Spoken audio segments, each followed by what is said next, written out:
sia manusia. Nah sia kita lihat sia. Tanya Prabu Ganawisesa ka Palebe anu masih keneh katempo ngahulang. Atuh renjag bae Palebe teh ngarenjag asa kageruahkeun. Mohon naon teh jujuragan siluman. Tembal Palebe. Dasar goblok sia. Sia kalah malikeun nanya ka kaula. Sia janjina naon tadi ka aing. Hayang jadikeun tatapakan sugan sia ku aing. Prabu Ganawisesa beuki ambak, Palebe beuki leuwas, bingung. Lantaran manehna mah teu sadar. Jeung teu rumasa cenah boga janji ka Siluman Munding teh. Nempo kalah ngahulang deui kitu, Prabu Ganawisesa nyentak deui bae. Kapan sia geus janji rek ngabejakeun naon kelemahan manusia anu geus ngarusak nagara kaula sia. Ulah mundur-mundur waktu sia, podaran sia ku aing. Oh eta sumuhun.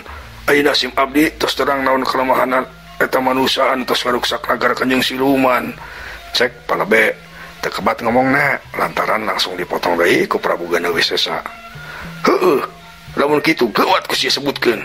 Bisi kasabaran kula kaburu beak sia.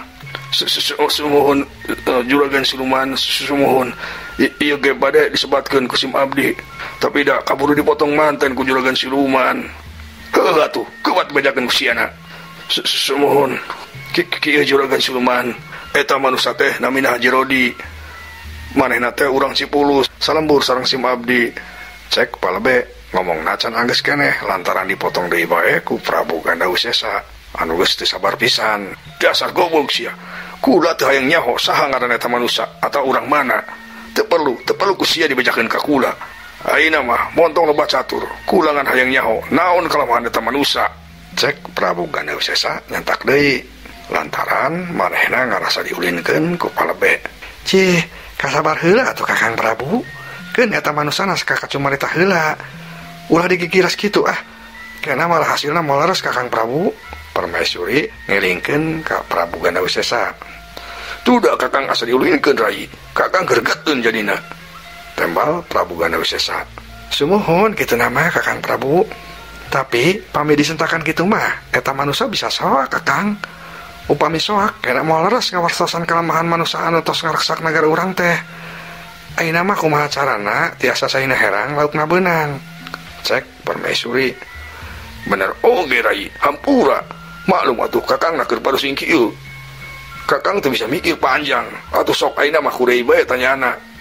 Cek Prabu Ganawisesa ayeuna mah malah nitah ka Permaisuri anu nanyaan ka Palebena. Mun atuh Kakang, keun bae ku abdi anu narosana. Tembal Permaisuri menibungaheun di titah nanyaan Palebe teh. Lantaran ari manehna mah boga harepan. Lamun bisa nyaho kelemahan Haji Rodi anu cek manehna mah kasep teh, engkena Permaisuri rek neangan kasempetan bikin ngadedekitan Haji Rodi. Kitu cek pamikiran Permaisuri Siluman Munding harita. Atuh tuluy Permaisuri teh leumpang ngadedekitan Palebe anu keur katempung ayak-yak bakat tingku soak-soakna ku Prabu Ganawisesa. Sanggeus aya dihareupeun Palebe, pok Permaisuri ngomong. Heh manusia, geura cengkat anjeun. Teu kudu murungkut kitu, kaula mah teh galak. Kaula mah moal nyilakakeun Andika. Kecuali lamun Andika teh nurut kana omongan kaula. Cek Permaisuri, maehna mah ngomongna kadang rada leuleuy. Atuh ngadenge kitu mah Palebe teh cengkat palaunan.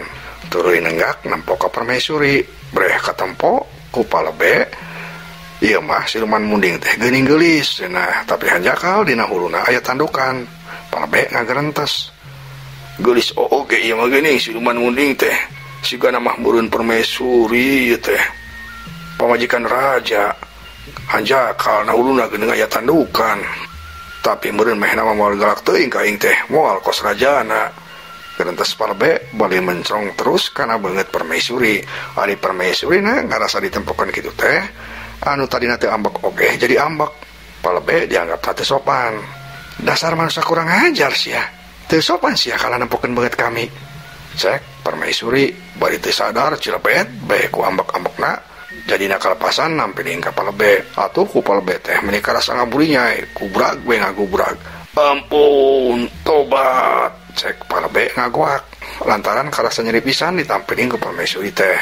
Malum atuh masih Permaisuri awewe oge da Munding.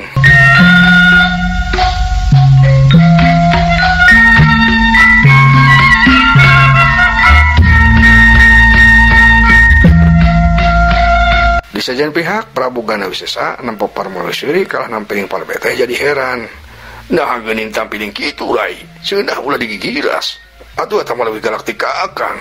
Kakang mah ngasa ukur nyentak jeung melototan. Cek Prabu Gana Wisesa. Permaisuri jadi era dia ngomong gitu ku Prabu Gana Wisesa teh. Lantaran cenah ongkoh manehna ngomong ke Prabu Gana Wisesa ulah galak teuing, tapi manehna oge malah leuwih galak ti salakina. Sumohun Kakang, rai kitu sadar lantaran ieu manusia teh culangung pisan. Tembal permaisuri bari rada beureum beungeutna. Satulunya permaisuri ngomong deui ka palebe. Hampura manusia, kami teu kahaja, tuda Andika teh sopan. Sok ayeuna mah geuwat hudang deui. Kami rek nanya ka Andika. Cek permaisuri ayeuna mah nyaritana leuleui deui. Atuh palebe teh geuwat hudang lantaran mehna sieun ditampiling deui ku permaisuri. Anu si horeng leuwih galak tibatan Prabu Gana Wisesa. Sumun, bade naroskeun naon juragan munding. Tembal palebe ngajawabna bangun ku leuleus, malah bari nyekelan beuteung sagala rupa. Permaisuri mencerong seukeut ka palebe. Kieu manusia, hampura nya kami tadi geus nampiling Andika. Lantaran Andikana sorangan culangung nempokeun beungeut kami. Cek permaisuri. Susun, abdi oge nyuhunkeun hapunten Kanjeng Permaisuri. Mung ieu sim abdi ngaros lapar pisan Kanjeng Gusti. Tos songi abdi teu acan neda. Pamit tiasa mah abdi hoyong dahar heula sama hiji tarosan. Cek palebe. Meureun ku teu tahan-tahan ngarasa lapar mehna nekat minta dahar ka Permaisuri. Kade kitu Permaisuri anu sabenerna mah ambek. Lantaran mehna ge geus teu sabar hayang nyahonaon kelemahan Haji Rodi anu geus dianggap marusak nagara. Oge lantaran Permaisuri mah ujug-ujug ngarasa bogoh teh ka Haji Rodi teh. Tapi lantaran sieun palebena ke malah ngomong teu bener, kapaksa Permaisuri teh nurutkeun heula kana kahayang palebe. Nya atuh hade kitu oge. Andika ku kaula ayeuna rek dibere dahar heula. Tapi engke lamun geus dibere dahar, Andika jawab pertanyaan kaula. Cek Permaisuri bari tuluy ngalieur ka saurang gulang-gulang anu aya di dinya. Wala paksa, kade Andika. Permaisuri ngageruan saurang gulang-gulang anu ngaran wala paksa. Dawuh timbalan Gusti Ratu. Aya pikir senaon? Tembal gulang-gulang anu ngaran wala paksa teh bari cedok nyembah. Panyokotkeun hakanan jang manusia ka dieu. Kuat ulai teuing. Sumangga Kanjeng Ratu. Tembal eta gulang-gulang bari sedok nyembah deui. Tuluy indit ninggalkeun eta tempat. Tukung silila eta gulang-gulang datang deui bari mawa jukut manis bebed. Bari jeung jukutna teh katempo geus garing, meureun bakat ku kapanasan teh.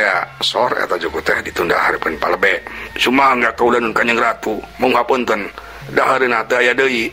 Aya ge tos kitu tos garing. Eta mah mung sakitu-kituna. Cek gulang-gulang. Ya geus kajen. Nu penting mah eta manusia bisa barang dahar heula.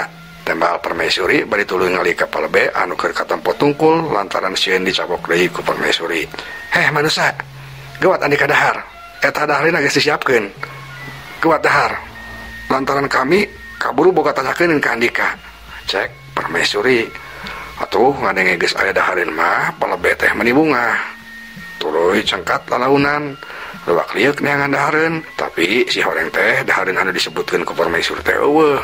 Nu aya hareupeuna ngan jukut garing bae sababed. Ah dasar munding. Ceunah aing rek dibere dahar. Mana atuh dahareuna? Eueuh. Gerentes palebe. Nempo palebe kalah ngahulang Permaisuri ambek. Heh manusia, geuwat sia dahar. Ceunah minta dahar. Ari geus dibere dahareun pulung apolo kitu. Geuwat dahar. Ulah neangan tambakeun kaula. Cek Permaisuri rada nyentak. Palebe bingung jeung sieun ongkoh disentak ku Permaisuri kitu teh.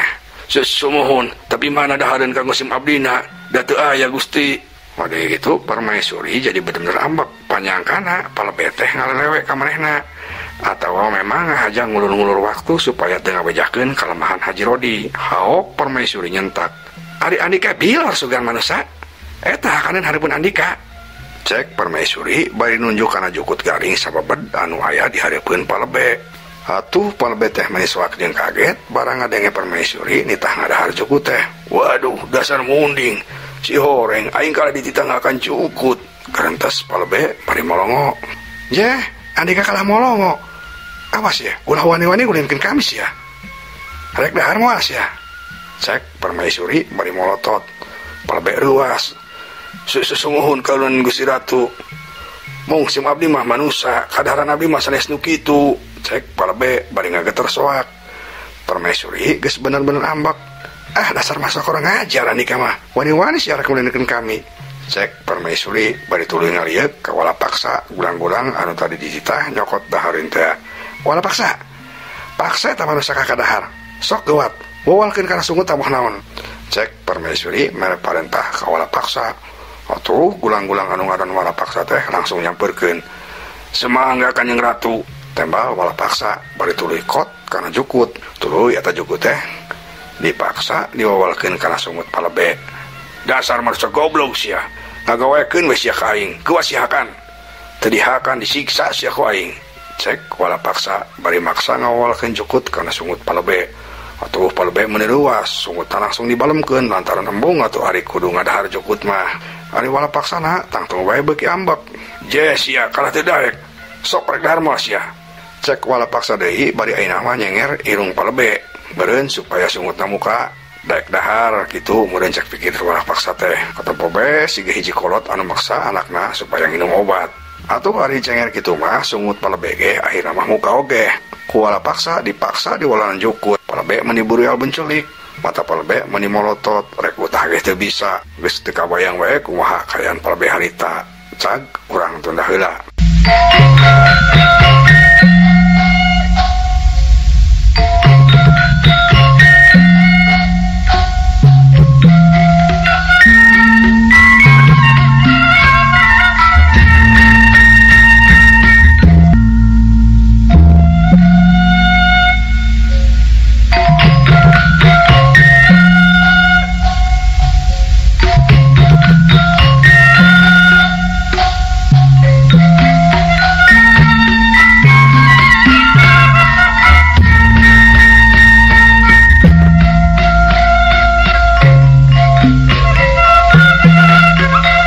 Ayeuna urang caturkeun heula Haji Rodi anu geus hasil ngabebaskeun bilebe tina leungeun Sugara jeung Sugiri teh.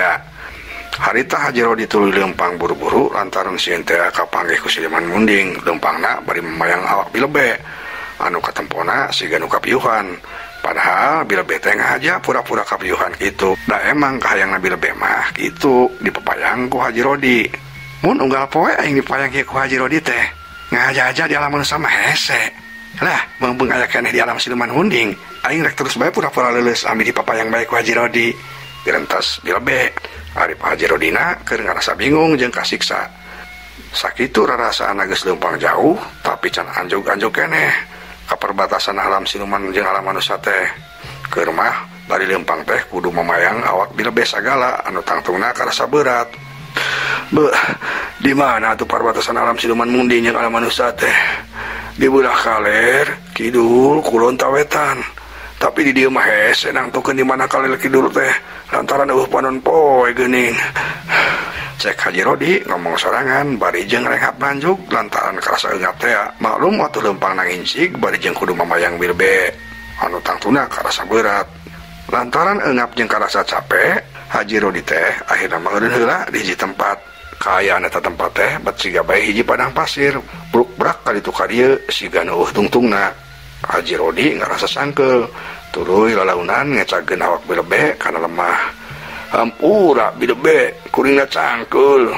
Wayahna ngagoler heula nya, cek Haji Rodi bari ngagolerkeun awak bilebe. Ari bilebena anu keur pura-pura kapiuhan malah teu sadar nembalan. Mohon atuh Pak Haji, tapi sakedap bae nya. Kuringna sieun bisa aya Silman Munding ka dieu. Tembal bilebe.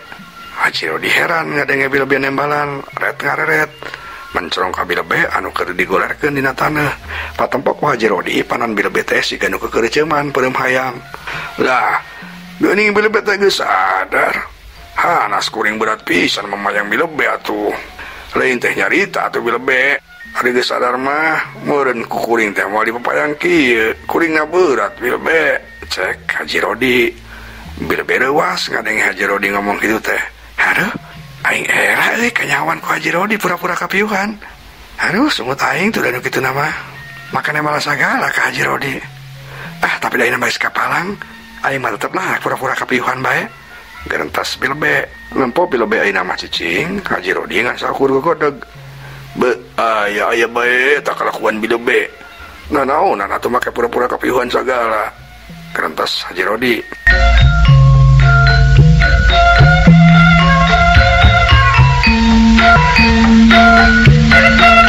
Sanggeus rada dilaleureuna Haji Rodi tuluy cengkat deui hudang.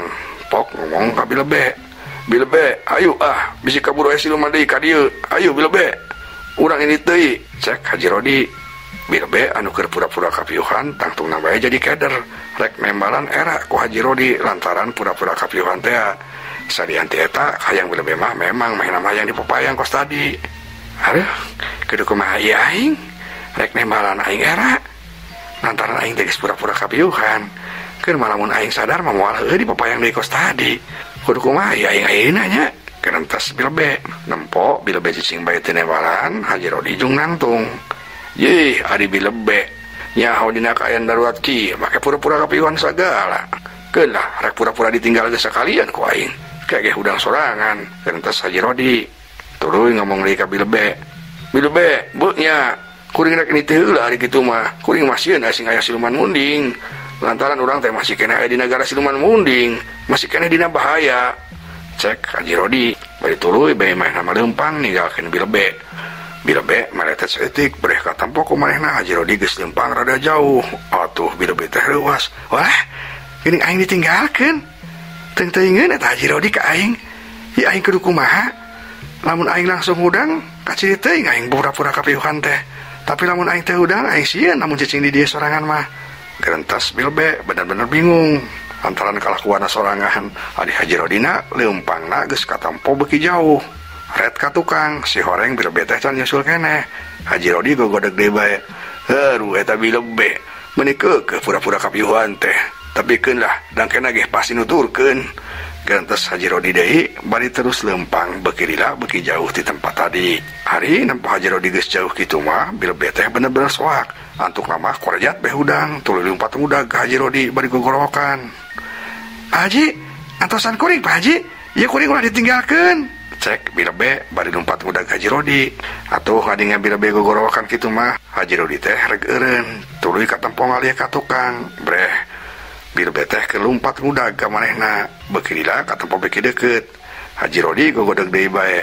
Haruh, eta aya bae kalakuan Bilebe kos budak bolon pisan. Lain ti tadi teu kudu-kudag aing. Gerentas Haji Rodi bari nangtung nungguan Bilebe. Tapi keur kitu ujug-ujug hiuk aya angin puyuh lilimbungan. Taneuh anu aya di tempat eta muih muter ka Jomantara. Sora angin kadeng ngaguruh. Meureun lamun di alam manusia mah badai pasir sigana teh eta teh. Haji Rodi jeung Bilebe tangtuna bae leuwas. Komo Bilebe mah langsung bae lumpat nubruk kana awak Haji Rodi. Tapi barang Bilebe rek nubruk itu angin puyuh teh nyamber kana awak duanana. Atuh Haji Rodi jeung Bilebe teh kabawa muih ka Jomantara. Tulung, tulung. Cek Haji Rodi jeung Bilebe. Awak Haji Rodi jeung Bilebe terus katempo muih di Jomantara alam siluman munding. Beuki lila katempo beuki luhur beuki jauh. Cag urang teu dah rasa kedeung.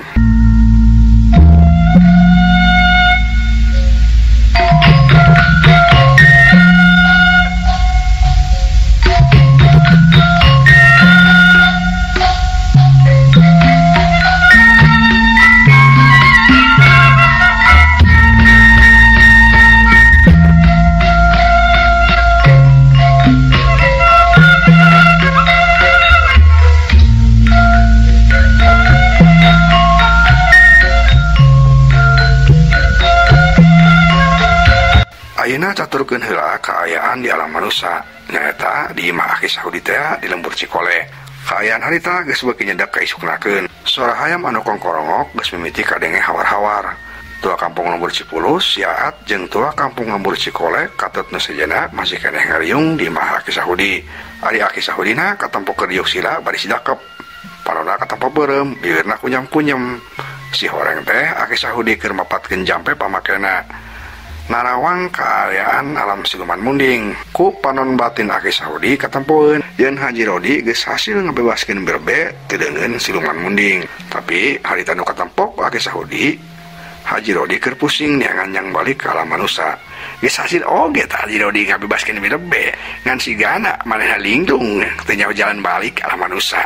Cek Aki Sahudi tua kampung nanya, "Terus kumaha hari kitu, Aki?" Kapaksa atau hari kieu mah ku Aki kudu diakalan. Aki rek nyobaan ngagayu angin narik Haji Rodi ti alam siluman ka alam manusia. mohon atuh Aki kumaha besaena. Mohon Aki tulungan karunya. Mohon Aki tulungan karunya bisa ngakantun di alam siluman. Nya eta mah bagian Aki. Cek Aki Saudi satuluyna. Aki Saudi teh ngaluarkeun ilmu panamuna ngagayuh angin ti kajauhan bikin nyokot Haji Rodi jeung bilebe ka alam manusia.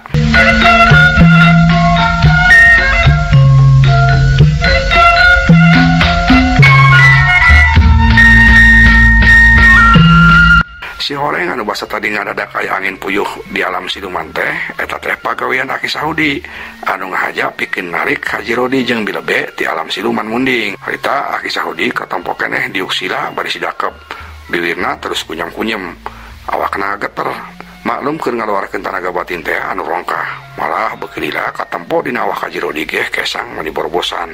Tua kampung lembur Cipulus si Aat jeung sejena terus mencerong ke Aki Saudi.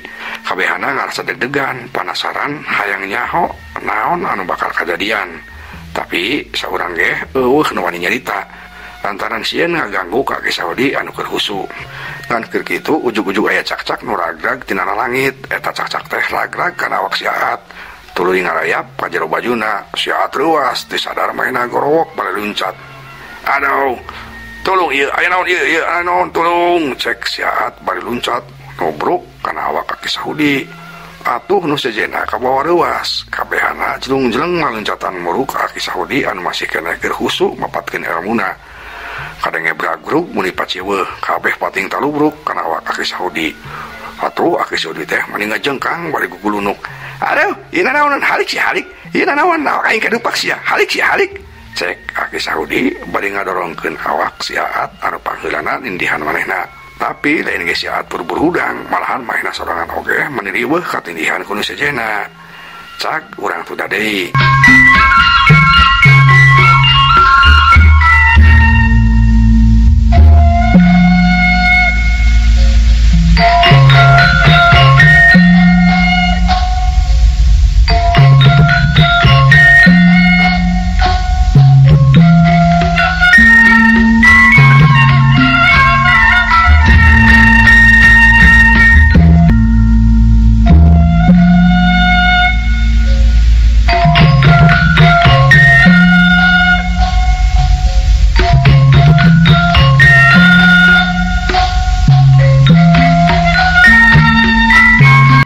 Ayeuna malikan deui kana kaayaan Haji Rodi jeung bilebe anu keur kakalayangan muih di jomantara alam siluman munding lantaran kabawa ku angin puyuh teh.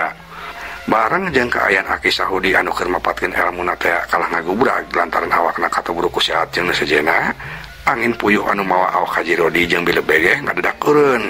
Atuh kalayang awak Haji Rodi jeung bilebe ragrag di kahandap kedeblug. Antuk ramah duanana ragrag kana taneuh bari patindih-tindih. Awak bilebe aya di handap nangkarak bengkang katindihan ku Haji Rodi anu nangkobak.